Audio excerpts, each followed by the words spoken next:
Welcome to another episode of Earth911's Sustainability in Your Ear, the podcast conversation with a changemaker working to accelerate the transition to a sustainable carbon neutral society. I'm your host, Mitch Ratcliffe. We're going to talk shoes today, making them more sustainable and rethinking the design for better health. I recently tested a pair of Panther high-cut shoes from Wildling Shoes and named it a greener shopping difference maker. On our scale of 3 degrees of sustainability in a product, Difference Maker is the second level and represents a product that reduces environmental impacts by at least 50% compared to traditional designs. We're joined today by Anna Yona, who is co-founder with her husband of Engelskirchen, Germany-based Wildling Shoes. They make a wide range of shoes for women, men, and kids, practicing sustainable design and manufacturing using a minimalist approach to the design of the shoe itself that produces a light, comfortable, and durable walking experience. I've worn the Wildling Panther for about 4 months, and these high-cut shoes, which are made with certified organic cotton, hemp, and synthetic and recycled rubber and cork soles, have held up wonderfully over hundreds of miles of walking. And these shoes are better for the planet. In 2020, Wildling Shoes averaged just a quarter pound of Scope 1 and Scope 2 emissions per pair. Since Scope 3 emissions, which are all of the emissions associated with sourcing the raw materials and preparing them for manufacturing, as well as shipping and everything that follows the production of the shoe, since Scope 3 emissions typically account for 90% or more of the total carbon emissions associated with a product, we estimate that the total carbon footprint of the average pair of Wildling shoes is about 4.5 pounds per pair, which is substantially better than the roughly 20 to 22 pounds for the ordinary shoe. A certified B Corporation, Wildling is working to reinvent shoes after starting out as a response to Anna and her husband's becoming frustrated with the shoes available for their children. They work continually to reduce the environmental impact of their shoes, which are handmade in factories selected for their environmental and labor practices. Many shoemakers are taking important steps towards sustainability, and Wildling is a leader. We wanted to learn more, and you can learn more about Wildling Shoes at us.wildling, that's WILDLING, us.wildling.shoes. Welcome to the show, Anna. How are you today? Thank you very much, Mitch. I'm happy to be here. Thank you. Well, it's a pleasure to have you. I want to start off by asking what it was about traditional shoes that bothered you when you put them on your kids, because I have a lot of gait issues and your shoes have helped. Tell us about that. Oh, that's good to hear. Our kids grew up barefoot, so we were really used to seeing them walk naturally and move in such an agility and lightness that it was really a pleasure to watch. And from the moment we put shoes on their feet, that would change, and they would be a lot more clumsy, and they would actually also not like the shoes, like the feel of the shoes on their feet. So what we set out to do was to try and develop a shoe that would allow them to move like almost as freely and naturally as if they were barefoot. So that was the start into this idea and the journey. Well, I get a lot of comments about the design of the shoes. People, those are interesting. Why is the minimal design healthier? And we'll get into the sustainability later, but why particularly healthier? Well, our concept was to have a shoe that is as little shoe as possible. So basically what we did, also because we really had no idea of how to actually develop a shoe and how to make a shoe, was to look into a shoe and to take out anything that we thought was not necessary. Mm-hmm. And we ended up with a product that kind of feels more like a glove. And the thing is that our shoe is supposed to, to adapt to the shape of your foot and not to make your foot adapt to the shape of a shoe, which is really important because that really can lead to deformations and a lot of pain, actually. And also to have a really minimal outsole so that you can feel the ground, which is also really important. Right. And yeah, to see how, I mean, my husband is a biomechanic, like he studied biomechanics. So he looked at what would this product have to do so that it could later move exactly the way, the foot wants to move. Like, where does it have to be, flexible and move with you so that it won't restrict your motion. So that's where the minimal design comes in, because the less you put there and the more like flexible and soft the materials will be, your foot can just do its usual work. Like it will not support your muscle structure or anything. So your foot actually gets to do the work it would do almost as if it was barefoot. So starting a shoe company is hard enough, and you started from scratch, essentially. You didn't know how to build this shoe and learned, but you also embraced sustainability from the very beginning. Did that make launching even harder, or was that actually something that gave you a mission that you could really pursue? Well, in the beginning, just getting the prototypes right, like getting this development, getting the product to look and work more or less like we envisioned it to be, was super hard. So we knew that we did not want to produce something that we knew was extremely harmful. But we also knew that we could not do this perfectly from the start. So we kind of set ourselves like a minimum, that a minimum level of sustainability that we needed to have, for example, to have an amount of recycled rubber in the outsole, to have only organic certified materials, which was hard enough to find actually for the footwear industry back then. And said, okay, that's the minimum that we can do right now in order to launch and to also, to start selling, to have some kind of resources to put again into more development. But we also said from the start that we cannot, we have goals that are much bigger than that we cannot lose out of sight. So, the moment this started rolling, the money went back into developing more sustainable options and also, of course, to improve the function. And a lot of money went straight back there. Like we didn't put money, for example, in marketing, but it always went back to the team, but also to research and development.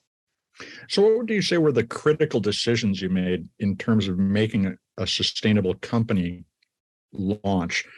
And did you find you had to make trade-offs between environmental and social goals, for instance? Well, I think the most important things for us were,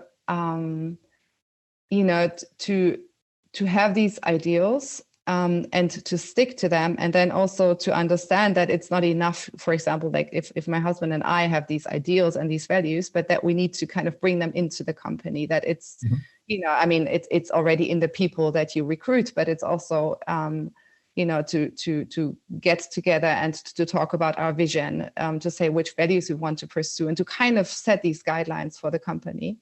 Right. So that was really important. And also that is a work in progress. And that is something that we, revisit regularly in order to get back together with the team and to kind of set this focus. And I think that's really important because that also attracts people to the company that really, really have a lot of passion in pursuing these goals. And I think, of course, it's a huge challenge and a lot of resources go into this. This is not something that, somebody will pay you back for. Like it's a lot of resources, both in terms of team and of time and of resources and of research. It's usually comes with a higher cost. Like these materials are expensive. We want to have all the transparency. So there's a lot more in partnerships that we need to build. But what we saw was that we hardly needed any money in advertisement. So we kind of were saving on some other end.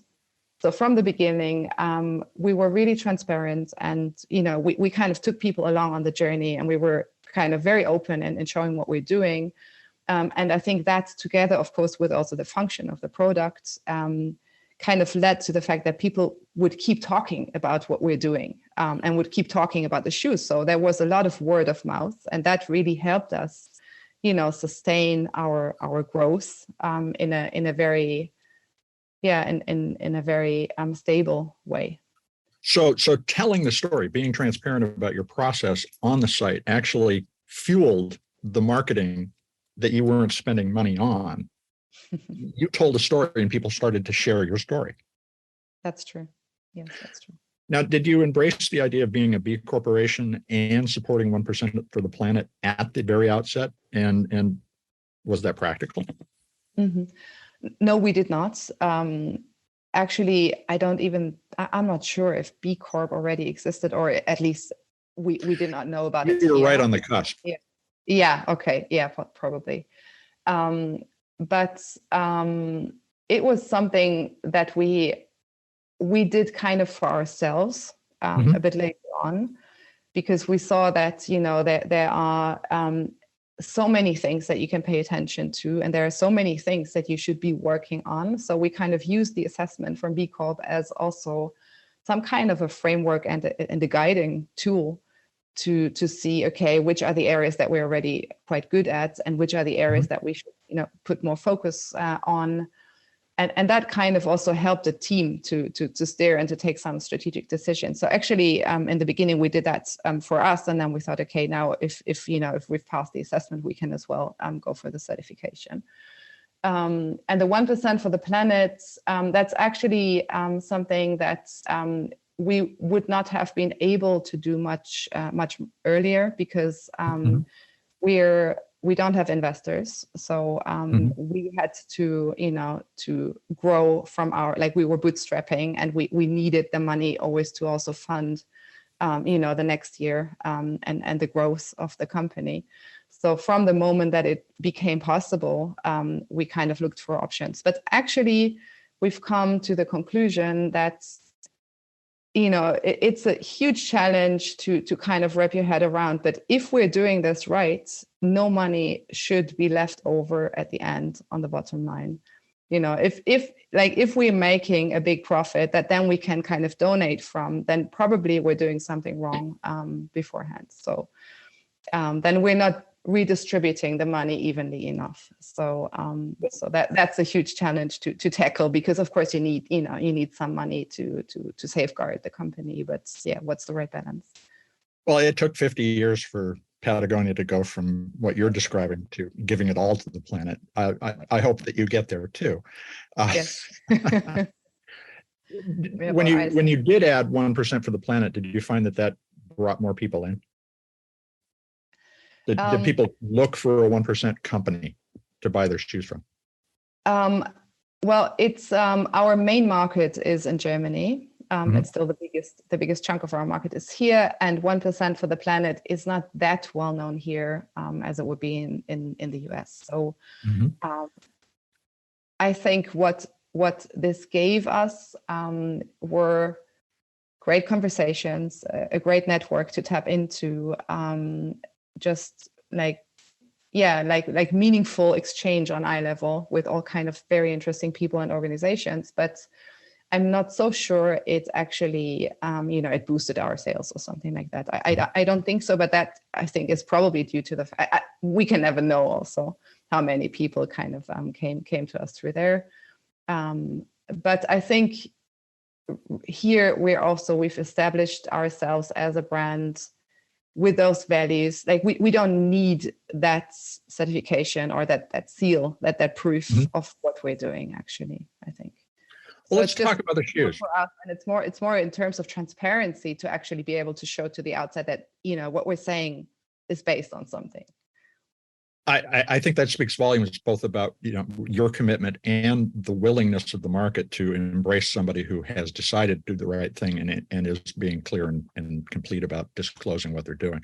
Let's talk about the shoes. Now, the soles are made from synthetic rubber sourced from both recycled materials and cork.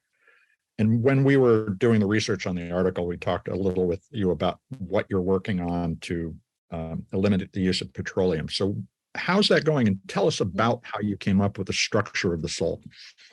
Yeah, I mean, the outsole it has a third of virgin material, of virgin synthetic rubber. Then it has a big part, like 40% is recycled rubber. And then the rest is silica and cork. So silica we're trying to get from a bio-based source. The good thing about our outsole is that we can fully recycle it. So we have run all the tests, and we're actually ready to launch that also as a program. We can take off the outsoles of used shoes and return them straight into our own outsole program. So they will become, the recycled parts in new outsoles. So we can actually fully reuse these outsoles, and they have a very good quality, meaning that there's quite little, like we have a very thin outsole. So, if it would rub off, like first of all, you get all the microplastic, and also on the other hand, it just doesn't last long. So this is a very long lasting, high quality outsole that also in the production cycle is quite fine if you compare it to other, outsole material. So it's quite clean. So we're quite happy with this for now.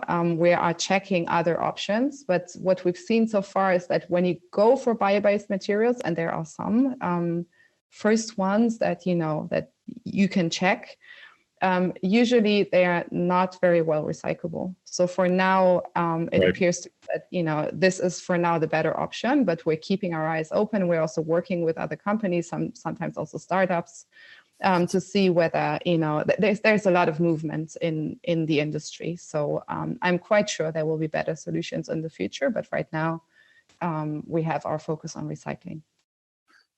We'll talk a little more about that in a bit. Now, the other thing you've focused on is regeneratively produced materials. You're using some of them today.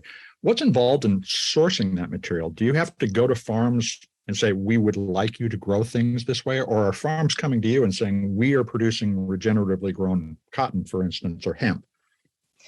Well, there are two materials right now that are already in use in our shoes. So one is wool that is sourced from it's grazing projects. It's herds of sheep that are grazing in biospheres. So they actually have a positive impact also on these areas.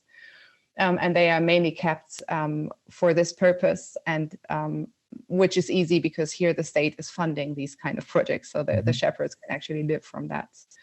And the wool is usually just thrown away because it's a very coarse wool, which is perfect for shoes, but usually not used in other types of fashion. So that's one of the materials, and there you actually we work with a partner who is onboarding these shepherds into this program. He is collecting the wool, he's sorting it, he's washing it, and he's sending the wool to the weaver that then creates our materials. So here it's kind of actively looking for shepherds that want to be part of the program. And then we use hemp and flax, which is it's the waste product of oil production, of hemp oil production and flax oil production. And we're using that as it's a non-woven, like it's a kind of fleece, and we're using it as a lining and also in our footbeds.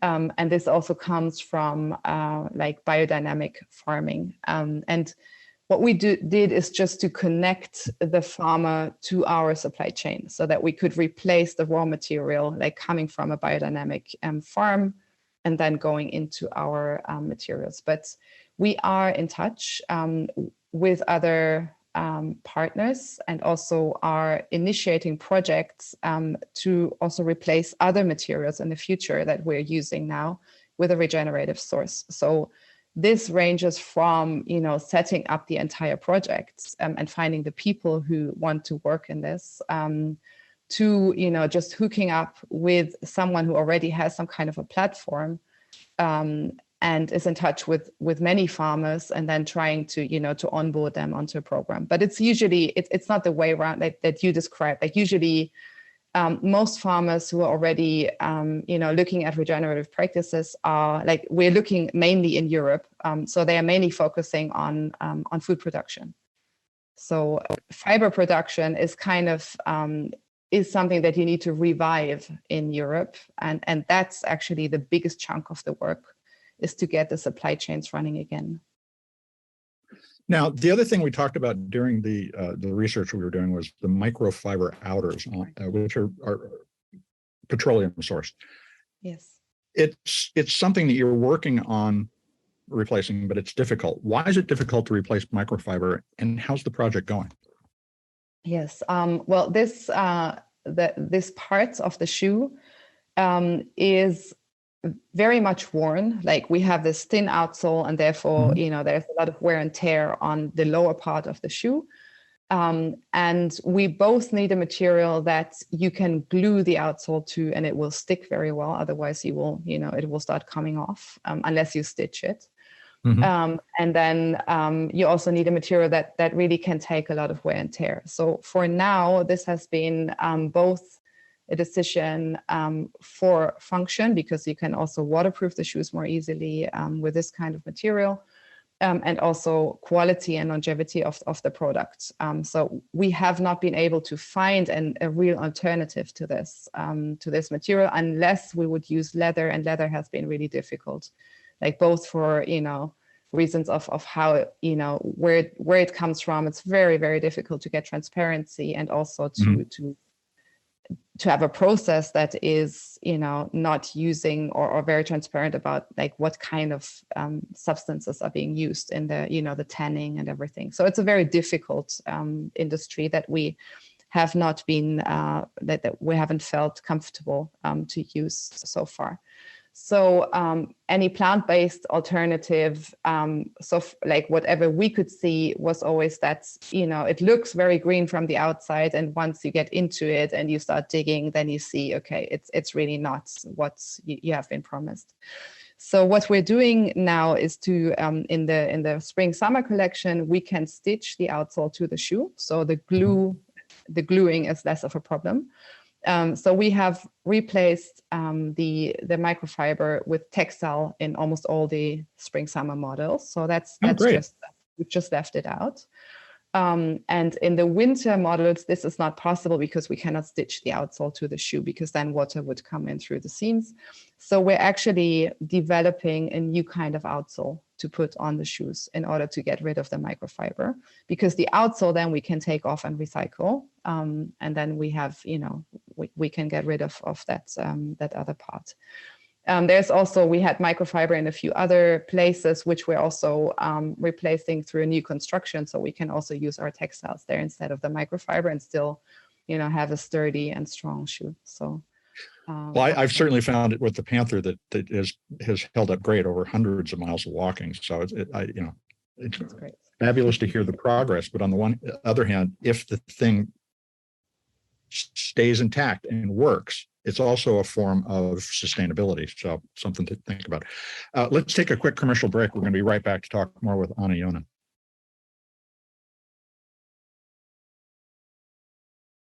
We're back to continue the conversation with Anna Yona, who is the co-founder of Wildling Shoes. I've been wearing a pair of Wildling Panthers now for about 4.5 months, and they're wonderful shoes. So, Anna, is the shoe industry making serious investments at the industry level in becoming sustainable, or is what you're doing still an outlier and an exception to the rule?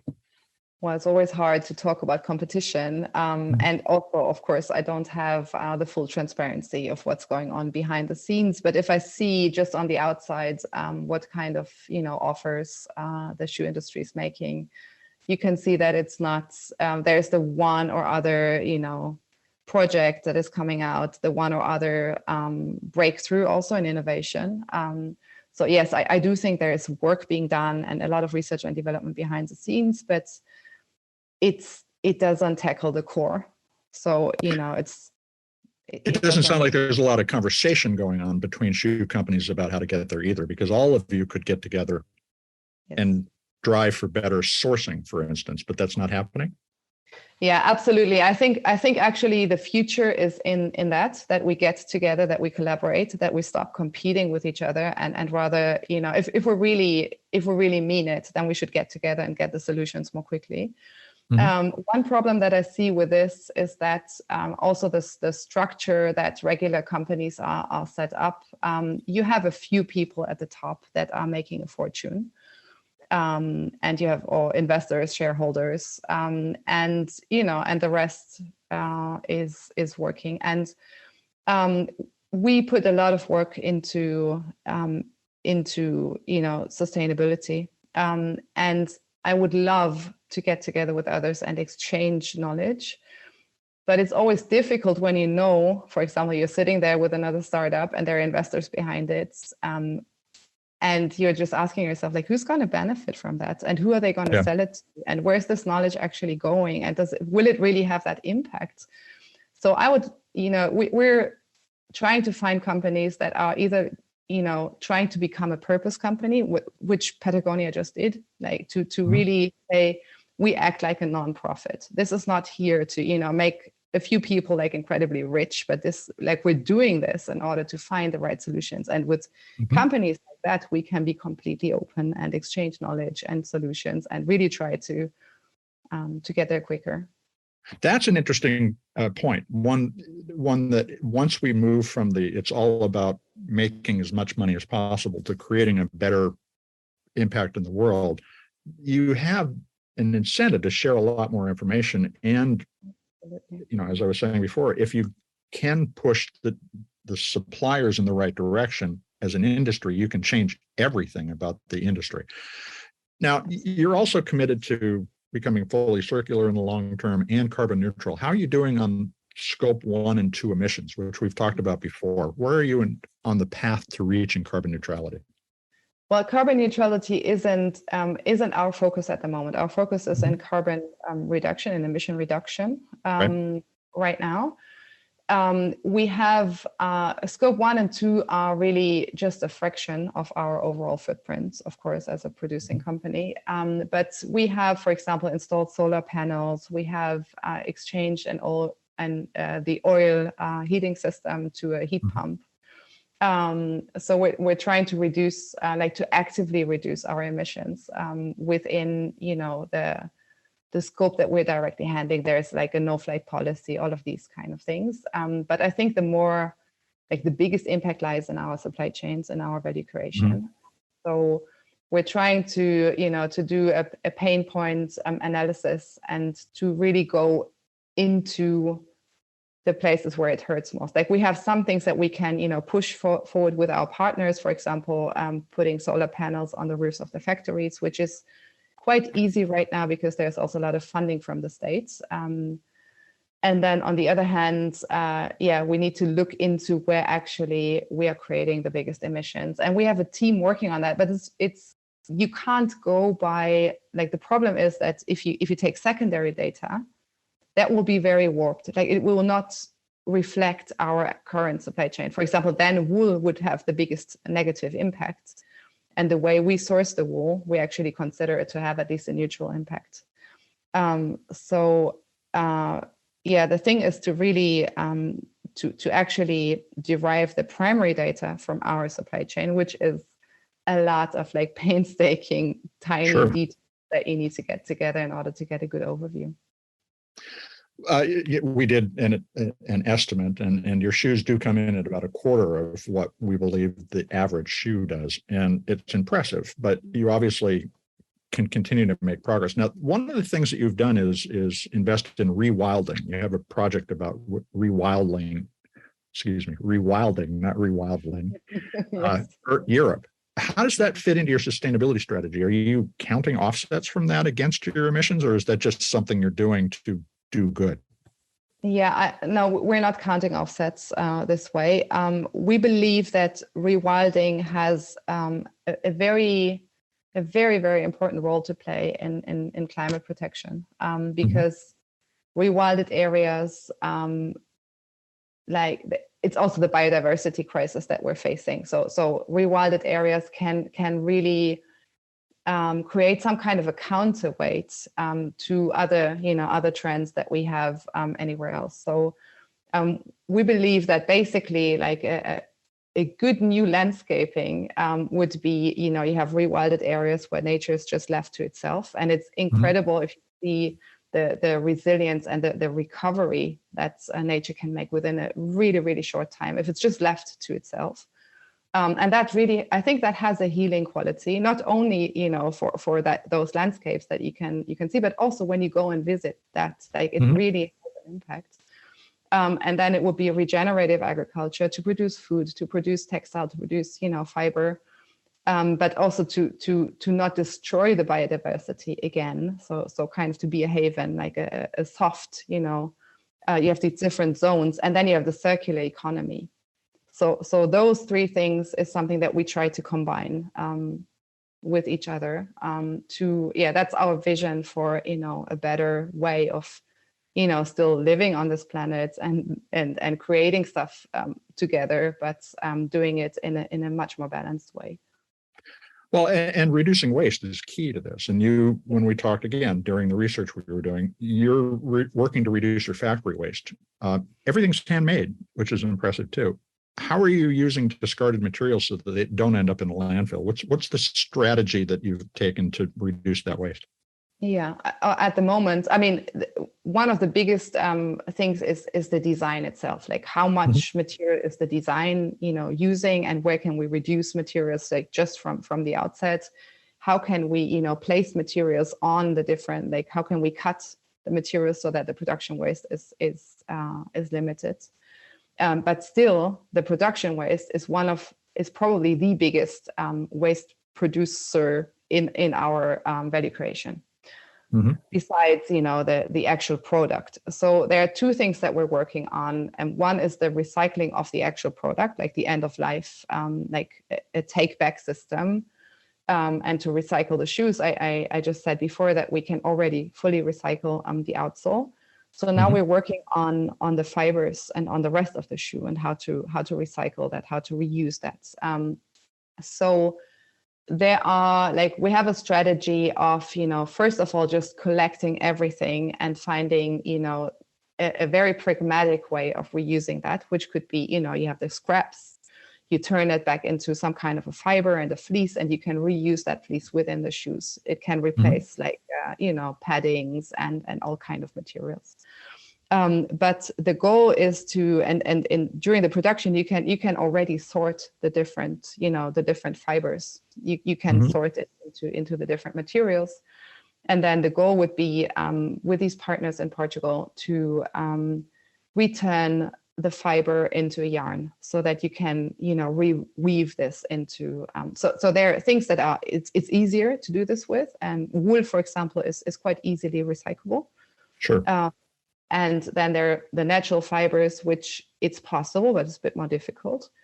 And then usually you also need like, some amount of virgin fiber again. But we could, we're already using recycled yarns in our materials. We're trying to experiment with it, like what would be the right mixture and how can you reuse that? And then there are some parts that are just very hard to recycle in any way. So we're looking for partners that, for example, can turn these materials into construction materials or something else. So it would be some kind of a downcycling, but also again in a circular way, because those materials then in that state that they are in, they can be reused within that state.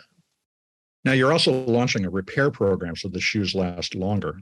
And I guess out of curiosity, how long do you expect a Wildling shoe to last, and how much longer can it last if you repair it? Yeah, well, that's of course very, very much depends on the kind of use. Yeah, we have, and also of course on the model itself and what you use it for, and if it's a child that is very active, or if it's a grown-up mainly walking through the city. So we have people still wearing our first models, which were produced in 2015. So that's always a very happy sight when we see somebody sending in a photo of these old shoes.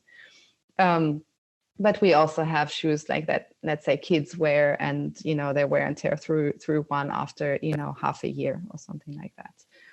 Although we have a very big secondhand market especially for the kids' shoes. Really? So we can see that they can also last a lot longer than just one season.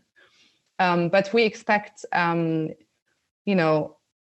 say like 3 years of use, like of really active use, is something that the shoe should be able to withstand. And then when we can repair it, it depends on how you want your shoe to look, right? Like if it needs to be sparkling new, or if it's okay that you can see that it's been used.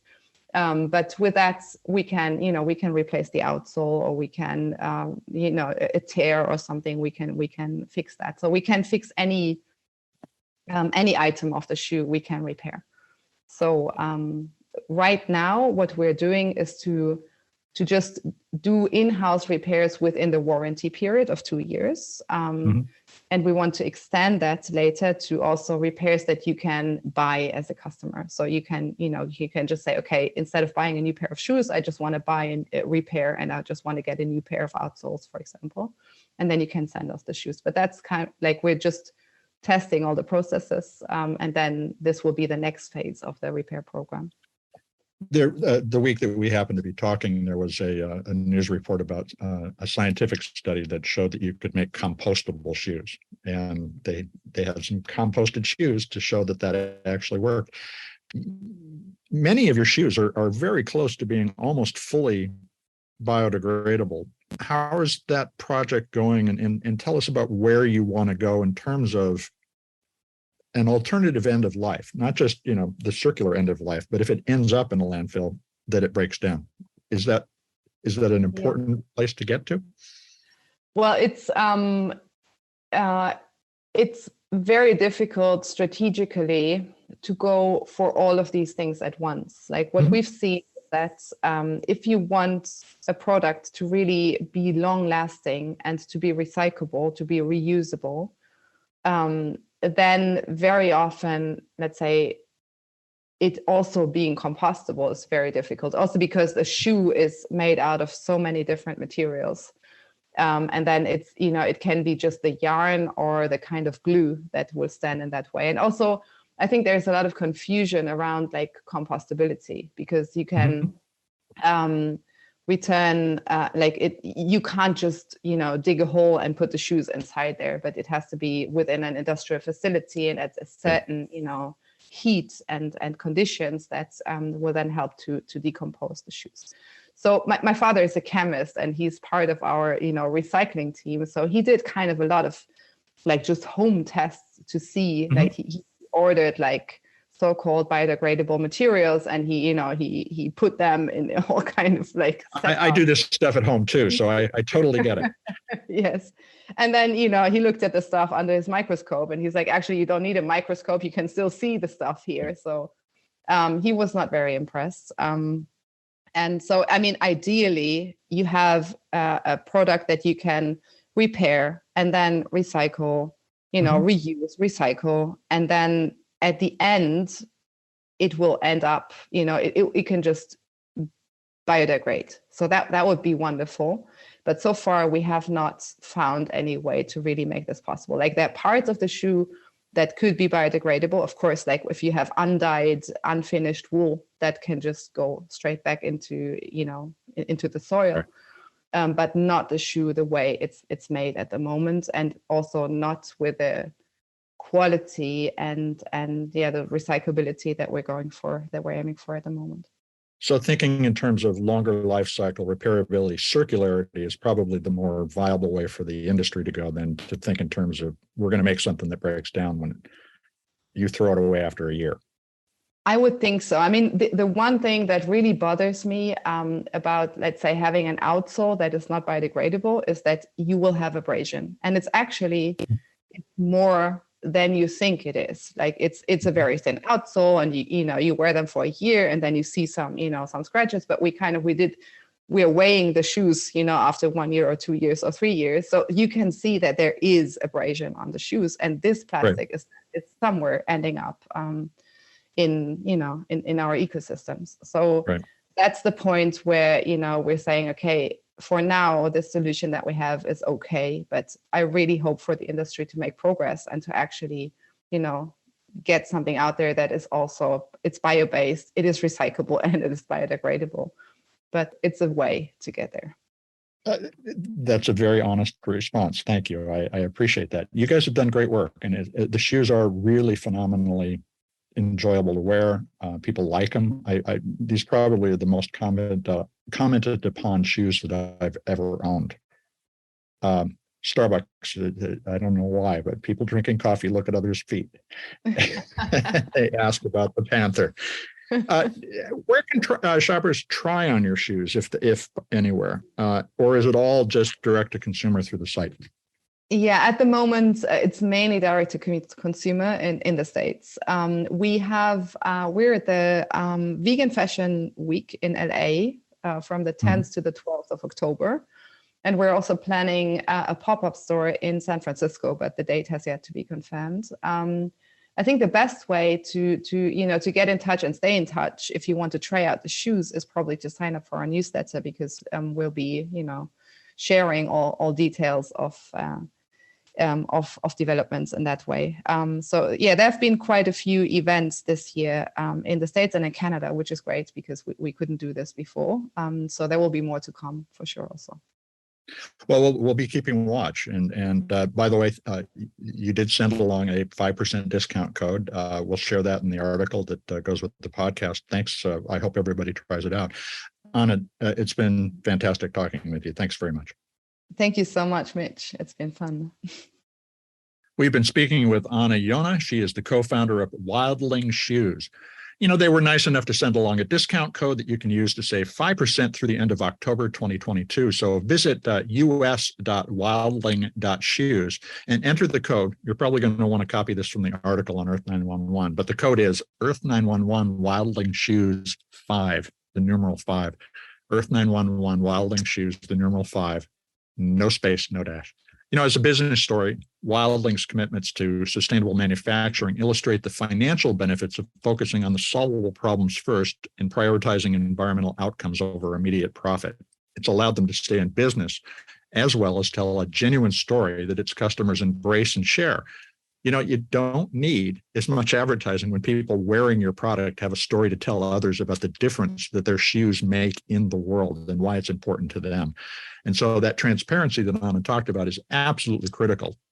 Sharing the steps that you're taking, even if those steps aren't perfect, they're the progress that people are all looking for. So you can change your marketing simply by being transparent about what you're doing. And as a sustainability story, the pragmatic approach to specific materials challenges has provided Wildling customers improvements with every season's lineup of shoes. And most importantly, a way to keep their shoes in good repair for much longer, which reduces the overall climate impact of anything that you buy. Make it last longer. It has a lower carbon footprint overall. So check out Wildling Shoes.